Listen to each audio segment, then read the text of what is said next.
پر ځان ناز وایي ما چې کله د ګل اغا شیرزي سره غلط کار کولو نو ماله سخته جړه راتله. سلام ستړي مشئ، وخت مو په خیر.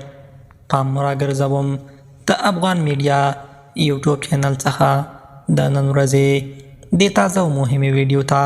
پر ځان ناز وایي ډېری خلک دا فکر کوي چې د کوروالي په مهال جړه یوازې د درد یا ناراحتۍ نښه ده، خو په حقیقت کې داسې نه ده.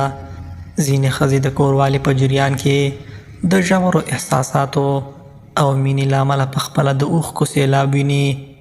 دا یوه طبیعي موضوع ده چې د زړه د نرمښت او د مینې د زیاتوالي نښه ګڼل کیږي.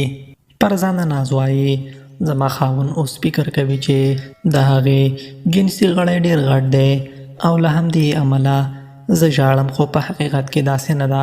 هغه چې زه یې د سترګو په وړاندې ژاړم دا یوازې د احساساتو د زیاتوالي له امله وي. کله چې انسان د خپلې مینې له ملګري سره ژوره اړیکه جوړوي نو بدن یې د طبیعي عکس العمل په توګه اوښکې تویوي. په کوروالي کې د احساساتو رول ډېر مهم دی. یوازې فزیکي اړیکه بس نه کوي، بلکې د زړه ارامتیا، مینه، باور او عاطفي اړیکه هم پکې لوی ارزښت لري. کله چې دا ټول یو ځای شي نو د ښځې زړه دومره ډک شي چې د اوښکو په تویېدو سره یې د ارامتیا احساس کوي. دا اوښکې د خوښۍ او مینې نښه ده، نه د درد. د نارینه‌و لپاره هم اړینه ده چې د دې حالت سمه پوهه ولري.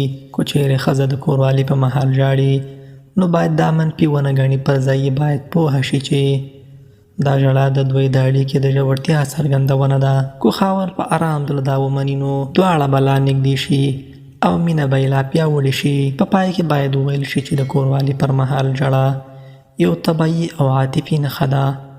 دا هغه وخت راځي چې ښځه په رښتیني ډول ځان خوندي، مینه ناک او نازول شوی احساس کړي.